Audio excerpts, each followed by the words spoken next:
The Last Jedi director Rian Johnson remembers originally being very disappointed with 1980's Empire Strikes Back. Aye, right. That is a headline on this week's Force Friday show. Yes, Stephen, this one is coming in from Cinema Blend, and it is, as you did say, the man that everyone loves to hate in the Star Wars fandom, unless you're a sycophantic little bitch who loves every single thing. And that's not natural at all. No.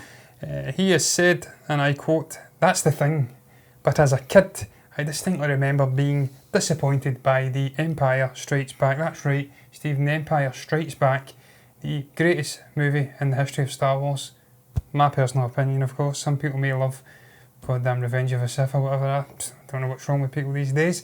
But he says, and I quote, continues on to say, "I think my dad took me when I was really young to see A New Hope." So Stephen, first and foremost, do you agree with Rian Johnson? Is he got grounds to be disappointed as a kid, incidentally? Because he says that he grew to appreciate it with age. Is there grounds for him to be disappointed? Or do you think he's even being truthful as a whole? Do you think this is all kidology to try and draw comparisons with The Last Jedi, and that you can be disappointed with elements as a child I would or say, as a man baby, and then grow to appreciate it with age? If he said it when The Last Jedi just came out, I'd say it was probably fire prevention, but we're 2 years down the line now, Ryan. And it's still fire prevention. It's a very strange thing to come out with. I'm not doubting, if he was disappointed with the film when he was 8 years old, that's his prerogative. We all get different experiences from different films. Yes. It all harks back to when this furor started. I think probably around about January time 2018, when everyone and anyone had seen the film by this point, and slowly but surely a little bit of rewriting the history was starting to sort of. Couldn't from me. Well, you read my review. I'm actually talking about The Empire Strikes Back. Oh, yeah, John, yeah. We're getting back to 1980 here. I was only 4 at the time, so I can't really comment on the experience of how that film did with movie critics. It was a different age though. We didn't have the internet. We relied on newspapers, magazines, film programmes. We've got one over here. It was called Film, whatever year it was, by I think Barry Norman did it originally, and then Jonathan Ross took over, and that's what we got. So the sheer volume of critiques that would have panned, The Empire Strikes Back is never going to be proven. You could only base it on publications from that time. Yeah, we'll get into that in a minute, John, but that's obviously in retrospect as well, so it's very hard to... I think that's just overall, Stephen, getting back to historical reviews as well, so he's talking shite. But listen, just getting back to your question, John, Rian Johnson, I don't believe for a minute that he was disappointed and then began to appreciate it. If that was the case, why did he pay so much homage to the film in The Last Jedi? Because there were so many similarities with the film. It took some elements from obviously the Return of the Jedi as well, but mostly his film was inspired by Empire Strikes Back. Being the middle film as well, a lot of people made the same comparisons in 2002 with Attack of the Clones, which was absolutely nothing like Empire Strikes Back. But I don't know. I don't even know why he's saying this. He doesn't seem to have moved on from his Star Wars experience. His Last Jedi experience, certainly for his Star Wars experience, is still continuing because he's got a trilogy coming up. But or has he? But I don't know. It's one of those things, it's a personal thing. If he was disappointed as a child seeing this for the first time, then perhaps 8-year-old child seeing The Empire Strikes Back, it's not got the sort of adventure of A New Hope in it. Everything's so dark and down, and everything, just goes wrong for the good guys. When you're an 8-year-old, you don't see the complexities of the grey area or anything. Everything's very much black and white. In this film, the baddies win, So I get that. But I just think the timing of this and the fact that he never mentioned this before his film's released, The Last Jedi, it's very suspicious. Yeah, Stephen, look, it's his personal prerogative as a child to hate the movie, so I'm not going to get down on him. I always argue all film is subjective. So that was his personal opinion as a young child. my personal opinion as a young child was completely different. So I can understand what he's saying to an extent. As an 8-year-old perhaps watching it, everything is, as you did say, dark and bleak. The heroes don't win. Two of the primary trio of actors end up being defeated. Luke loses a hand. He gets sent, he's obviously fallen down to his, not to his death, but to obviously hanging off very ominously at the end. He gets saved with his sister. He finds out that this evil figure, Darth Vader, is his father, so it was very doom and gloom. Han also gets frozen in carbonite. Doesn't end well. No. So getting in as a young child, perhaps, then you can take two viewpoints. This is terrible, this is bleak, this is horrendous. The people are hero worshipper just been defeated here. The evil empire is rising once again. But look, the Empire Strikes Back. It's in the clue. The clue's in the title. From my personal experience watching this as a child, I thoroughly enjoyed it. Just there's so many iconic moments in this, Stephen. The white, beautiful scopes, the environment of Hoth, those incredible those landscapes, those landscapes, the imposing figures of the AT-ATs and the AT-STs as well. Just so many cool moments in there. Dagobah, there's just that wish you away. And look, Stephen, in terms of, as you did say, the rewriting of history in January 2018, this nonsense that it wasn't well received. The Last Jedi wasn't by huge ways of the fandom, but The Empire Strikes Back, that it wasn't well received. 95% Rotten Tomatoes critic score. And this goes back to historical reviews, Stephen. So nearly 100 reviews counted. 95% rated fresh. Audience score 97%. So no, it wasn't poorly received. And then as the years went on, people start to change their tune. It was very well received. And you go back and read some of these reviews, going all the way back to people from Entertainment Weekly at the time. Storytelling is the series' best, with a zingy balance of drama, humour and deep thoughts. Bigger, better, faster, wiser and funnier than the predecessor. I think what you're saying, John, is that these people are trying to build an argument, are cherry picking. They're cherry picking the more 5%. Mediocre, reviews out there. I'll off my own experience, John, The Empire Strikes Back as a child for me wasn't my favourite. It was A New Hope, and A New Hope still is my favourite Star Wars film because it was the first one. But and I never thought that Empire Strikes Back was disappointing in any way. It was a longer film in terms of plot. It was there wasn't a beginning, a middle, end like A New Hope, but that was due to George Lucas didn't know if he was going to get the success that he did to make his sequels, so he had to tie everything up in that one movie to a point. The Empire Strikes Back leaves you hanging, which is obviously a bummer. That's the thing about The Last Jedi. The Last Jedi doesn't leave you hanging. Everything seems all wrapped up. Yeah. That's the one disappointment I got from the Rian Johnson film, was that there didn't seem to be any scope for anything to bring you back into the theatre. Yes, I will go and see The Rise of Skywalker just out of curiosity more than anything, but I don't have the same anticipation I had when The Force Awakens ended and I had to wait those 2 years for The Last Jedi. Stephen, the final thing I'll add is the connotations he's trying to conjure up with his film The Last Jedi and The Empire Strikes Back, both middle films and a 3-arc story. This sense that it wasn't overarching. It was a 3-arc, Christ, I'm having an absolute nightmare here, Stephen. I'll get my teeth out and start that again. Yeah. It's a 3-act story. Yeah. That's the goddamn word. It's a 3-act story, and it doesn't end good for the heroes. We have this downward, obviously, the story thematically downward point in the 3-arcing, overarching story of the trilogy. It doesn't work like that in The Last Jedi. You're absolutely right. The heroic figure in this, Rey, wins. She doesn't get defeated. She ends up coming out smelling sweet as roses, decides she's wanting to go off and do her heroic thing, walks away from Kylo, and then she's ever more powerful by the end of the movie. She's moving bricks and rocks out of the way.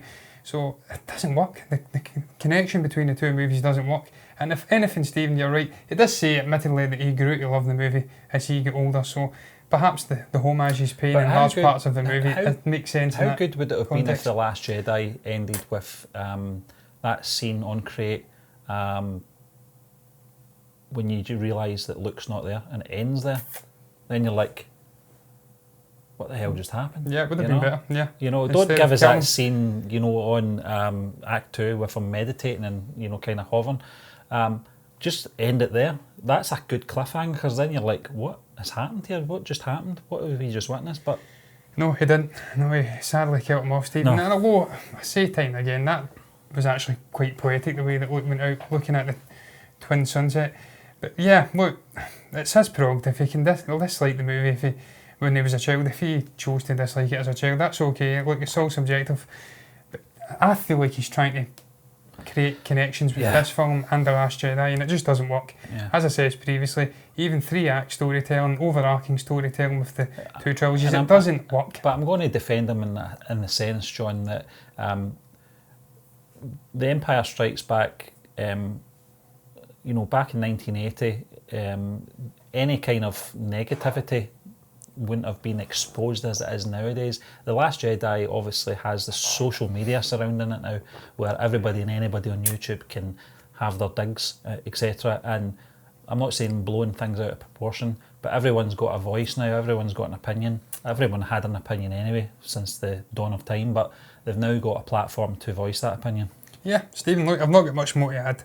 It says, again, it's just all promotional shit for his movie and trying to cover up for it, which is absolutely fine. I liked elements of it, I hated elements of it.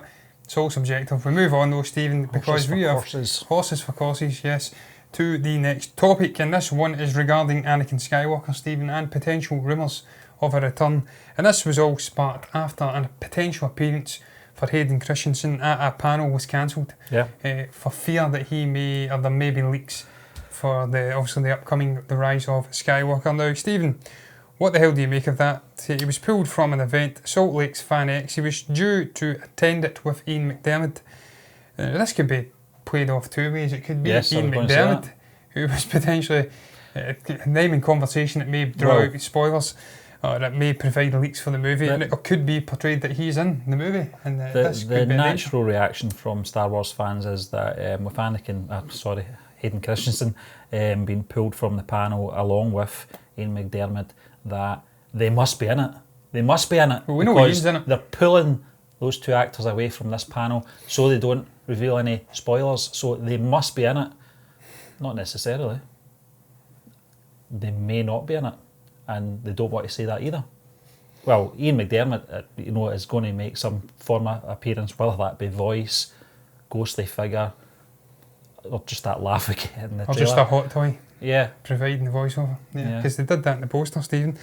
Yeah, look, the two of them have apparently, Stephen, been around a lot of the time to conventions and doing a double act, speaking about their time, obviously in the prequel trilogy. So, do you think this has any underlying ramifications for the Rise of Skywalker? Are just trying to protect the actors from probing questions. Yeah, exactly, being put under that pressure. But take it both ways. They're either going to be in the films or they're not. But either way, I think they did the right thing pulling them, because I don't think at this stage, especially with the promotion of this film is in full flow now. As you said, John, we're getting the posters. We've got the teaser trailer. We've got the sizzle reel trailer as well, or the extended one that was done at one of the conventions. Yeah, nostalgia. And we will get the full. I'm assuming we're going to get a full trailer very shortly. Yeah, I think that'll probably come within the next month or so, Stephen. You would have to, I think, would have to have fought, because we're getting ever closer to the movie, and the time really is. And this is the sort of the zone where the filmmakers don't want any spoilers getting out at all, and quite rightly so. You don't want that, especially with Star Wars films. Star Wars seems to be the franchise that created the whole secrecy thing with films and storylines and leaks and stuff like that. I've got to say that for The Force Awakens, I didn't get any spoilers. I did. I kept away. Yeah, I think it was Han, wasn't it? Facebook. Yeah, some idiot put a photo. The Last Jedi, I found out about Luke's, the whole hologram. I went down a rabbit hole, Stephen, for The Last Jedi on Reddit, and I'm glad I did, because it ultimately softened the blow going into watching the movie. Well, it can work. It can work in that way, John, where sometimes you can get more mentally prepared for something that you're not really looking forward to or what to see. So on that basis, yes, but I think this is the period now where we're getting into, we're in mid-September now. This is all we're going to hear now until the movie's release. All the promotion, TV spots, more posters probably, and obviously the actors appearing on chat shows, etc. I always find it very funny, and I think Mark Hamill voiced this last year or the year before when he was doing the rounds on the chat shows, that he's coming on to talk about a film he can't talk about. Yeah. And that's going to be the case for these actors as well. It's no different for Hayden Christensen or Ian McDiarmid either. And I think that's the reason why they're getting pulled from this, because it's not an official Disney or Lucasfilm convention. Yeah, Stephen, you're absolutely right. When you think about promotions of movies, it is nonsensical, the promotional press junket period. You can't speak about the movie, but you have to go on and try and build it up and get the anticipatory juices of the fans flowing ever more. It must be an absolute nightmare as an actor to have to go through that in an almost yearly, sometimes triannual experience, depending on how many movies you're on. Going on in front of Jimmy Fallon and Kimmel and Stephen Colbert, big fans who are trying to draw spoilers out of you. It must be a nightmare. But Stephen, the one thing that lends credence to this, perhaps having a seismic ramification for the rise of Skywalker, is this new book that's coming up, set to be released in a couple of months' time, The Secrets of the Jedi, which hints, well, it doesn't hint, it confirms that Anakin, alongside Yoda and Obi-Wan, returned many, many times following their demise, and even trained other Jedis as Force spirits after their death, or others to become Force spirits after their death. So yeah, it goes on to say, an excerpt from this book says, "The spirits guided me for many years but vanished when I shut myself off from the Force. It's a relief to feel their presence after all this time." I think that was Luke that says that. So maybe that Anakin does appear alongside Yoda and Obi-Wan in The Rise of Skywalker. I think he will, and I hope he does. After all that nonsense talking about it could be them just pulling them because they don't want spoilers to be leaked, he may or may not be in the movie. I think he will be in the movie, Stephen. I think he has to be. It's been bummed up as the culmination of the Skywalkers.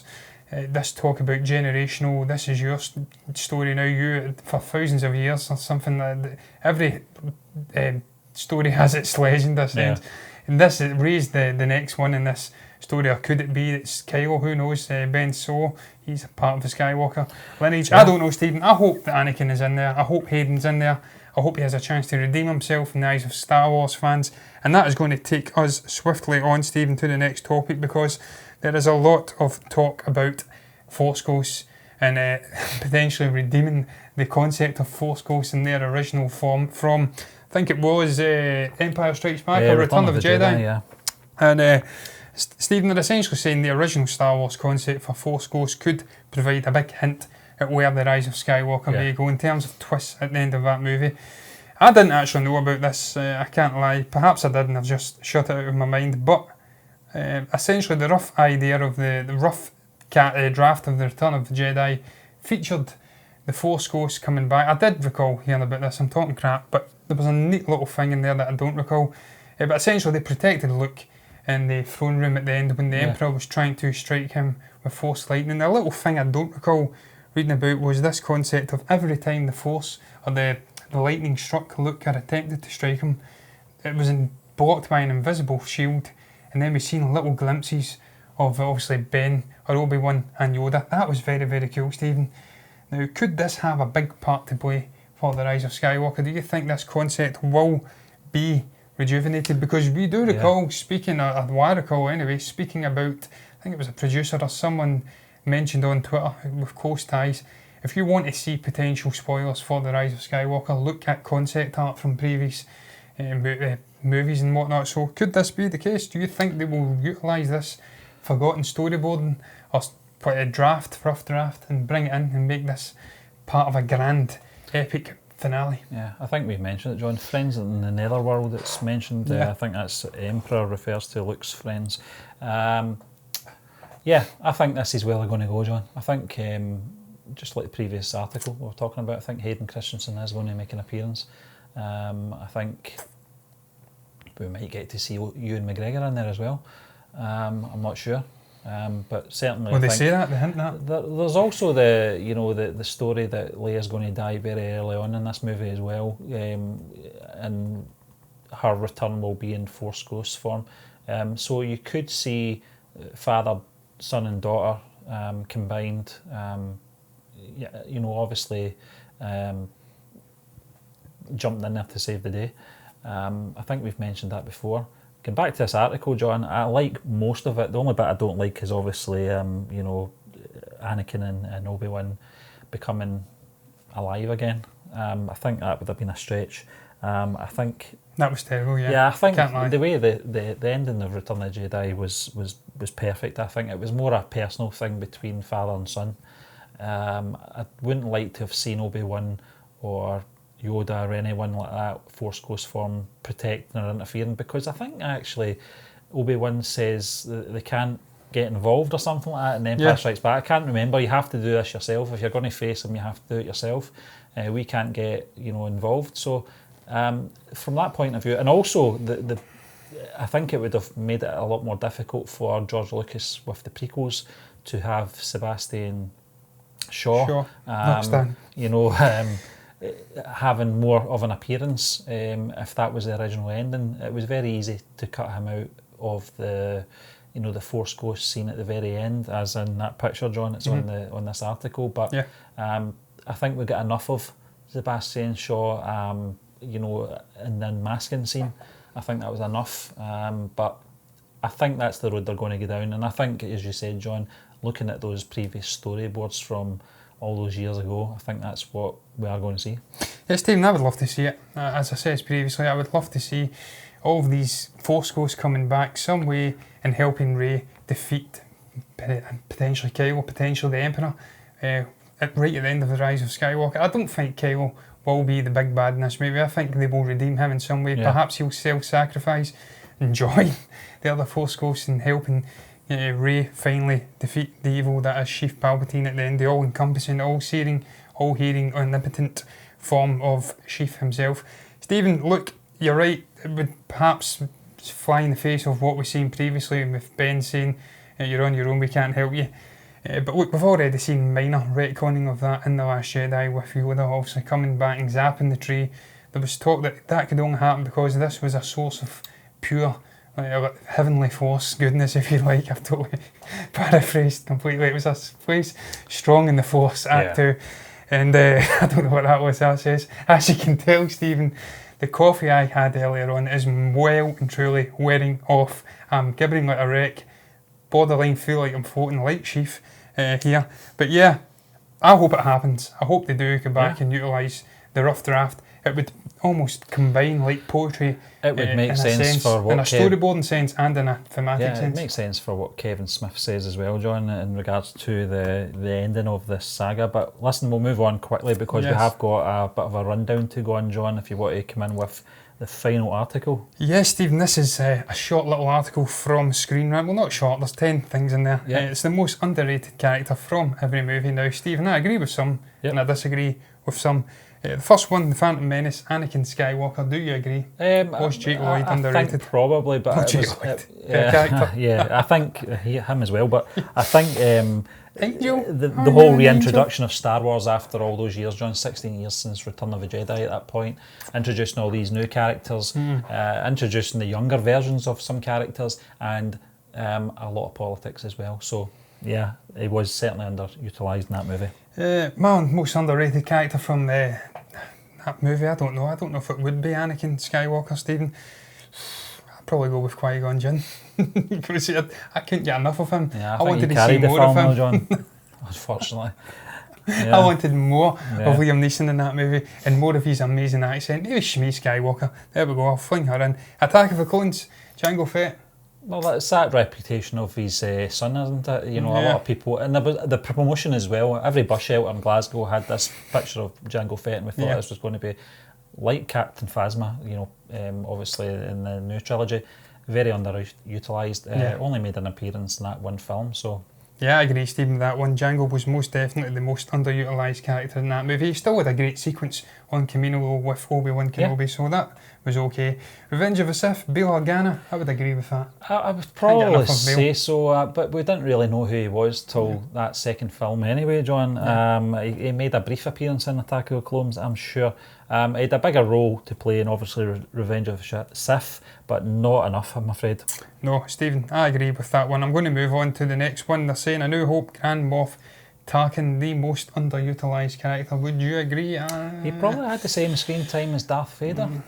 Probably the same amount of lines as well. So you're talking about, probably based on the actor Peter Cushing here, who was probably the biggest actor, along with Alec Guinness at this point in the movie. It's all good in hindsight now. We've had the novels on this character, etc., John, and we've also had the appearance in Rogue One, but at the time he wasn't really a well-known character. None of them were, to be fair, but I think he served his role perfectly. You know, out with obviously the Emperor making an appearance, I think this role was utilised perfectly. Yeah, Stephen, it just showed the hierarchy within the Empire. That there was someone who could slap Vader down, even though he was all-powerful and able to choke people at will. He was there to almost... He was like the leash. He kept him under control. So yeah, I would agree with that one. The great Peter Cushing's character. He had just enough in there, but he, in the grand scheme of things, perhaps underutilised in that movie. The Empire Strikes Back, they're saying that Yoda, Stephen, now... I don't know, there's a few characters in that movie which you could perhaps give them the title to. Yeah. But I think, Yoda, as we know him now... I think it was used perfectly, John, but you're right. Now we know who he is, but at the time we didn't. And I think the pace in the film as well, you had that... big long storyline. I think if you had him in it too much, it would slow the movie down. Yeah, Steve, the only other one I can think of that you could perhaps utilise more in that movie would probably be Boba Fett, because he is just incredible as a character now in terms of visuals and whatnot, and you could have maybe flung him in and gave him some cooler things to do, but never fired a shot, and he's iconic. But look, Stephen, we're running out of time. I'm moving on swiftly. Return of the Jedi, Princess Leia. Lord, no. She took down Jabba the Hutt. Boba Fett. I thought Han was probably the most pointless character in that film. He just didn't serve a purpose whatsoever. Salacious B. Crumb, come on. Yeah. No, it was definitely Han, Stephen. Yeah. No pointed character. They could have gave him more meat in the bones in that story. The Force Awakens, Maz Kanata. Possibly. I would probably have liked to have seen a bit more. Most of her scenes and that whole sequence of where the lightsaber came from, I would have liked to have seen more of that. Yeah. She said that was for another day, so hopefully in episode 9, that's the other day. Yeah, Stephen, many of the heavyweight characters in that movie got ample amounts of screenplay time, so I would agree. Maz Kanata, not a heavyweight character, but probably the best of the rest. And I would agree with that. She was probably the most underutilised. The Last Jedi, Snoke. No. Probably not. I was never really interested in the character, to be honest with you, John. They never set it up well. We thought it was going to be this big giant skyscraper of a character. They didn't explain it well, the hologram, how it was projected. And then when we did get him, and we were finally getting interested in him, they killed him off. So yeah, Stephen, the most underutilised. I don't know if I'm going off in a complete tangent here, and it's underrated. Don't time for that, John. I don't know if it's underrated or underutilised. But underutilised was Finn. Underrated. Snoke still doesn't work. That one, sorry. Rogue One, K2SO. Nope, thought he handled it well. I thought he appeared in it enough, and every scene he was in counted. Yeah, Stephen, it's definitely underrated, and K2SO was not underrated. Everybody and their granny gushed about that great Alan Tudyk performance in the character. He was a real soul of the group in terms of jokes and everything, and he had the most emotional ending. Kira and Solo, no. No, I don't think so. No, she wasn't underrated at all. I don't think so. She was the emotional underpin, or linchpin in that movie. She served the purpose, yeah. I wouldn't agree with that at all. I can't think of anybody else who was underrated in that movie. No. Probably Beckett. I don't know. Yeah, I don't know. Honestly, don't know. But look, Stephen, that's going to bring us to the end of this week's show. I've not got much more to add. I was rambling away like an incoherent git. If you've got anything to say about the array of topics we spoke about on this week's show, you know what you can do. Comment below, let us know what your thoughts were. Like the video if you've enjoyed it, subscribe to the channel if you're enjoying the content, and me and Stephen will both be back on Monday with MBE Movie News.